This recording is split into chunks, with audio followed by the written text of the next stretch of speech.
દેશમાં અનેક એજન્સીઓ દ્વારા અચાનક ન સમજાય તેવા મૃત્યુના કેસોની તપાસ કરવામાં આવી છે। આ અભ્યાસ એ નિષ્કર્ષ પર આવ્યા છે કે કોવિડ-19 વેક્સિન અને દેશમાં નોંધાયેલા અચાનક મૃત્યુ વચ્ચે કોઈ સીધો સંબંધ નથી।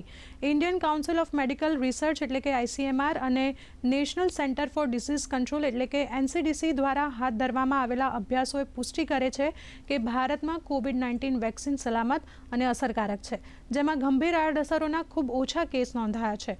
અચાનક હૃદયરોગથી થતા મૃત્યુ વિવિધ પરિબળોના કારણે થઈ શકે છે, જેમાં આનુવંશિકતા, જીવનશૈલી, પહેલાથી જ અસ્તિત્વમાં રહેલા રોગ અને કોવિડ પછીની જટિલતાઓ સામેલ છે। ICMR અને NCDC ખાસ કરીને 18થી 45 વર્ષની વયોના યુવાનોમાં અચાનક મૃત્યુ પાછળના કારણને સમજવા માટે સાથે મળીને કામ કરી રહ્યા છે।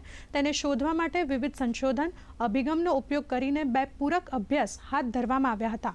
એક ભૂતકાળના ડેટા પર આધારિત અને બીજો વાસ્તવિક સમયની તપાસ સાથે સંકળાયેલો હતો।